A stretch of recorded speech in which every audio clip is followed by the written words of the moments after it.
What's up, everybody? I just want to go over the way we onboard our clients. And it's basically what we do is we're trying to make sure that it's very convenient. We go off of their time frame, and I'm sure most people do this, but this is kind of leaning towards people that are just getting started in commercial cleaning. So whenever you're getting started with a facility and a business, you're basically going to start cleaning at a set date that you guys agreed to.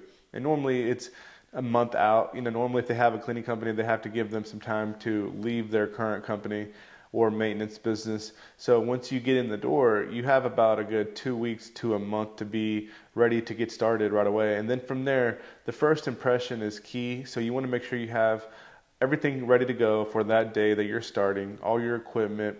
You basically want to go buy like some mops, new mop buckets, new vacuum cleaners, and we like to do this and just because we want to make sure they know we're using the same equipment every single time for only their facilities. You can work your way up to this. At first I would be just buying mop buckets and a new vacuum cleaner, and I would leave it there. Over time, we were getting more and more equipment, so it's easier to do this. But when it comes to taking your own equipment, you want to leave it there so it's not being hauled around everywhere. And also, it's easy for you to plug different subcontractors. If you already have all the equipment there at each facility, you're going to be able to just plug in more subcontractors as needed. And the way we're constantly doing this over and over again, it just makes it more efficient for us to be able to take on more clients. So whenever we get a job, we can onboard the correct subcontractor for that location, and it's going to make sense to them. They're going to have a system that they're going to need to follow, and then from there you just kind of checking off the scope of work. And when you're going into a facility that you're just starting with, you just want to make sure you're leaving everything for them to see that you're doing your job. So we like to leave a check-in sheet, like a journal, and it's a nice journal, and it says Simply Pure on it. And it's our employees have to go in there, check in and check out every time they show up to a facility, and that's just something that we've always done.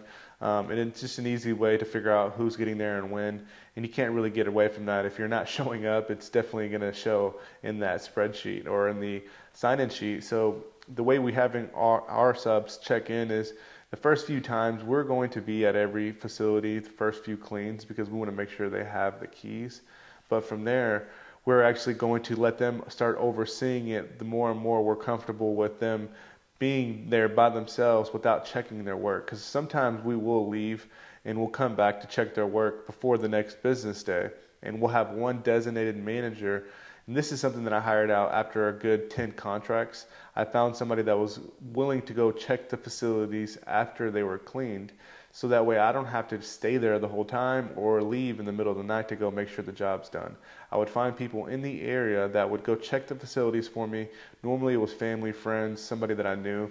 And from there I would give them like 20, 30 bucks to go walk in there and just make sure, they see that it's clean. And we would obviously go over our scope of like what we see as a very clean facility, all the specifics of what they need to be doing. Did they get every single trash can?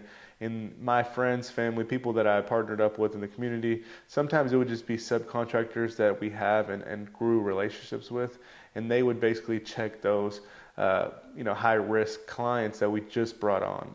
When I say high risk, I mean people that we just brought on within 1 or 3 months of the relationship. We always have people checking the cleans just to make sure everything's being done properly, and so we can just stay on top of if we're going to keep this subcontractor on board or we're going to bring somebody else on to let them do it much better. So this is how we onboard, these new clients that we're bringing in and signing with. So just let me know if you have any questions when it comes to onboarding and bringing on more subs, because once you get the contracts, you're going to want to bring on subcontractors that are already cleaning to do the cleaning. And whenever we do this, we use one main subcontractor to pretty much clean all the first cleans to make sure it's just looking properly and everything's looking good. So we make sure the first cleans are always looking nice by making sure one of our crews that we depend on is doing the very first cleans.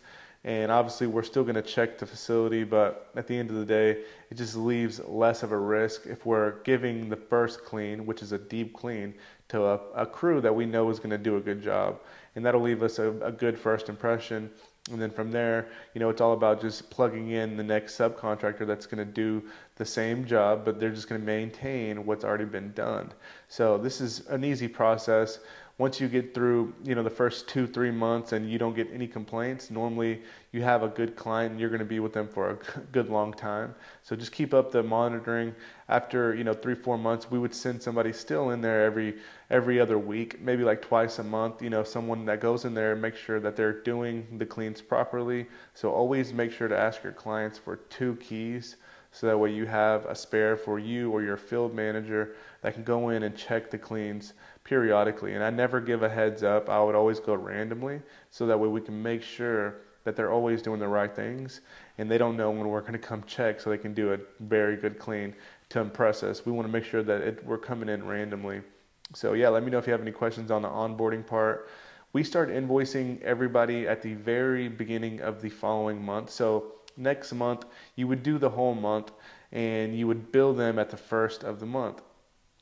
What we like to do after this is, we actually, after 3 months of doing this and billing them, we would actually start billing them at the first of the month. So like at the first of the month of every month, even the very first month, you can actually invoice them at the 15th of the month. So if we're cleaning 3 days a week, we would actually bill them on the 15th of the month. So from there, you're going to start getting payments much earlier, and you're not going to have to wait for some of these people that take long to pay. And whenever we're doing that, we're setting the tone pretty early on that we are going to show up. We are going to also do our part, and as far as making your facility look clean, but we're going to send our bills as well as soon as these cleans are done, so that we can make sure our people are paid and we can keep doing a good job. So yeah, let me know if you have any questions on that. We're here to help you on all sides of the business. I mean, we have partners that want to grow their business to $300,000 to, people that just want to grow a 6-figure, $100,000 side hustle. But we have people that are already running $3-5 million cleaning companies. So whatever phase of the business you're going through, we can definitely help you with, maintenance. If you're trying to get into other services, we offer a wide variety of services for our business. So we actually do all of those things, and we can price it out. So all of our partners, it's much more of a partnership than it is us just sending you leads, because we're actually helping you with all phases of the business, from pricing to hiring to, finding more opportunities and sealing the deal. We can help you with all phases of the business. So it's a huge partnership that we take super seriously. Let us know if you have any questions on anything to do with the business, so me and Luke can dive in on it more and more. I just wanted to go over onboarding new clients, because this is a big thing you want to make sure that you have dialed in. So let me know if you have any specific questions on this. All right, guys, have a great one.